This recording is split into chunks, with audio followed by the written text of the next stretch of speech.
হলদিয়াতে সাংগঠনিক মিটিংয়ে hotel golden রিট্রিটে এলেন অভিষেক ব্যানার্জি। ভোটের মুখেই রাজ্যের বিভিন্ন প্রান্তে দলীয় বৈঠকে উপস্থিত হচ্ছেন অভিষেক ব্যানার্জি। তেমনি হেলিকপ্টারে করে হলদিয়াতে চলে এলেন দলীয় বৈঠক করার জন্য অভিষেক ব্যানার্জি। তিনি দলীয় বৈঠক করার জন্য গোল্ডেন রিট্রিট হোটেলে এক দলীয় বৈঠক ও ভোটের নানান রকম বিষয় নিয়ে আলোচনা করেন। অভিষেক ব্যানার্জির পাশাপাশি উপস্থিত ছিলেন রাজীব বন্দ্যোপাধ্যায়, তমলুক লোকসভা কেন্দ্রের প্রার্থী দেবাংশু ভট্টাচার্য, কাঁথি লোকসভা কেন্দ্রের তৃণমূল প্রার্থী উত্তম বারিক ছাড়াও তৃণমূল কংগ্রেসের বিভিন্ন নেতৃত্ববৃন্দরা।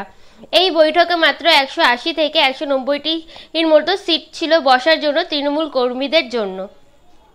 সেই কারণে বহু শতাংশ মানুষ অভিষেক ব্যানার্জির বৈঠকে আসার জন্য এসেছিলেন, কিন্তু সিট সংখ্যা কম থাকায় বহু মানুষকে গেটের বাইরে থাকতে হয়। এই নিয়ে একটা বিক্ষিপ্তি হয়ে ওঠে দলীয় কর্মীরা, যারা ভেতরে প্রবেশ করতে পারেননি। কারণ দলের এক উচ্চ পদের নেতা নিজেদের এলাকায় এসেছে, তাকে দেখতে না পাওয়া এবং তার বৈঠকে সামিল না হওয়া একটু হলেও মন খারাপ করেছেন সাধারণ নেতৃকর্মীদের। অভিষেক ব্যানার্জি বৈঠক সেরে সাংবাদিকদের মুখোমুখি হন। সেখানে একের পর এক তীব্র আক্রমণ করতে শোনা যায় বিরোধী দলনেতা শুভেন্দু অধিকারীর বিরুদ্ধে এবং তমলুক লোকসভা কেন্দ্রের বিজেপি প্রার্থী অভিজিৎ গঙ্গোপাধ্যায়ের বিরুদ্ধে। লোকসভা ভোটে বিজেপি ধূলিসাৎ হবে এমন মন্তব্য শোনা গেল হলদিয়ার বুক থেকে অভিষেক ব্যানার্জির মুখে।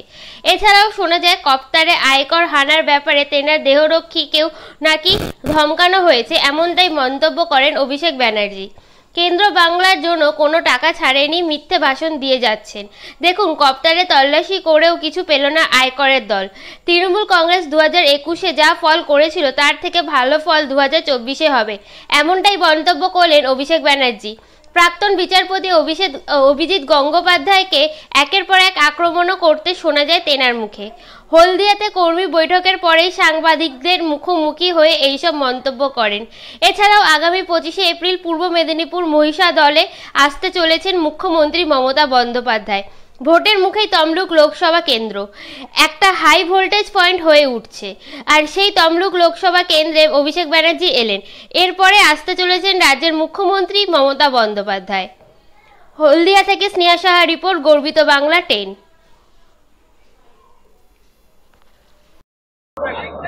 কিছু না, হতাশার বহিঃপ্রকাশ। আর চেয়ে জানে কিছু না কিছু করতে হবে। ঠিক আছে, শোনো, কালকে যে রেড করেছে এই নিয়ে আমার কোনো আপত্তি নেই। সমস্যাটা হচ্ছে রেড করে যখন কিছু পাইনি, সার্চ করে যখন কিছু পাইনি, তখন আইটির অফিসাররা বলেছে যে আমরা ট্রায়াল রান করতে দেবো। এই অধিকারটা ওদের নেই। আমরা তার বেসিসে কমপ্লেনটা করেছি। আইটি সার্চ করুক, আইটি তো সারা বছর সার্চ করছে, তাদের কারোর কোনো আপত্তি নেই। ইনকাম ট্যাক্স, ইডি, সিবিআই তো রোজই রেড করছে, কিন্তু সার্চ করে সারা হেলিকপ্টার যখন তন্ন তন্ন করে খুঁজে সবার ব্যাগ, হেলিকপ্টারের সিট সব খুঁজেছে, যখন কিছু পায়নি, এমনকি 10 পয়সা রিকভারি হয়নি, তখন বলছে আমরা উঠতে দেবো না, ট্রায়াল রান করতে দেবো। এই অধিকারটা আইটি অফিসিয়ালদের নেই। দে আর এক্সিডিং দেয়ার ব্রিফ। আমাদের অভিযোগটা সেখানে যে আপনি যাবেন, আপনি সার্ভে করবেন, আর এই যে সিসিটিভি ক্যামেরা, এ তো এয়ারপোর্ট অথরিটির আন্ডারে আসে, ওরা রিলিজ করে দেখাক না পুরো সার্চ সিয়ারটা কিভাবে করেছে। এমনকি আমার সিকিউরিটি থেকে একজন রেকর্ড করেছিল, তাকেও ধমকে চমকে তার ফোন ছিনিয়ে নিয়ে ওই ভিডিওটা ডিলিট করেছে। এই যে ইন্টিমিডেশন, এটা ক্রিমিনাল অফেন্স। আপনি আপনার কাজ করবেন, আপনি ইন্টিমিডেট করতে পারেন না, আপনার অধিকার নেই। সুতরাং আমরা ইলেকশন কমিশনকেও কমপ্লেন করেছি এবং আমরা আইনত এটাকে তৎ করব। আজকের বৈঠক খুব ভালো হয়েছে এবং দুটো যে লোকসভা আসন, আমরা কাঁথি থেকে কাউকে ডাকিনি, কেননা মূলত আজকে তমলুকের যে নবগঠিত নির্বাচন কমিটি হয়েছে এবং এই জেলার সাংগঠনিক কমিটিকে নিয়ে বৈঠক ছিল। কয়েকটা জায়গায় যেখানে আমাদের কিছু সমস্যা ছিল ইন্টারনাল, সেগুলো নিয়ে বিস্তারিত আলোচনা হয়েছে। আমি প্রত্যেকটা এমএলএর সাথে আলাদা করে কথা বলেছি। পরবর্তীকালে প্রায় 200 জন ছিল, সেখানে বিস্তারিত প্রত্যেকটা ব্লক ধরে ধরে আলোচনা হয়েছে এবং তৃণমূল কংগ্রেস 21-এ এই জেলায় যা ফল করেছে তার থেকে ভালো ফল।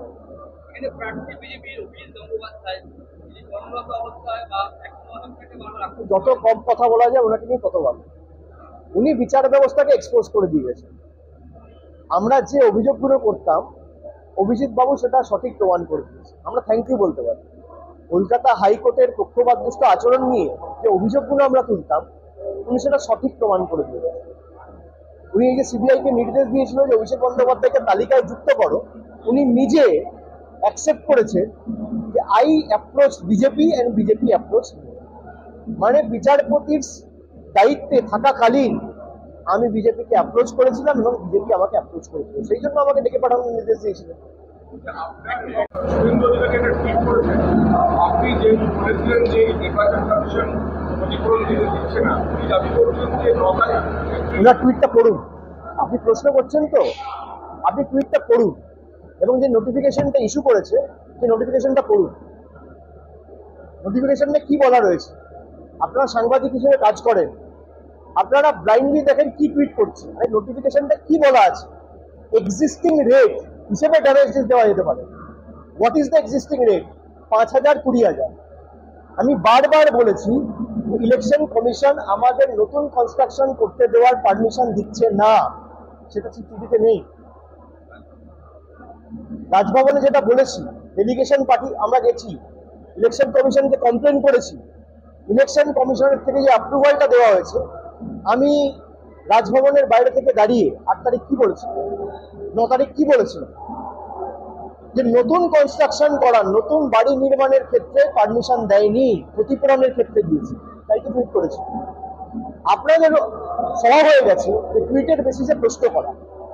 আরে যে করছে সে ভুল টুইট করছে, তাকে আগে প্রশ্ন করুন।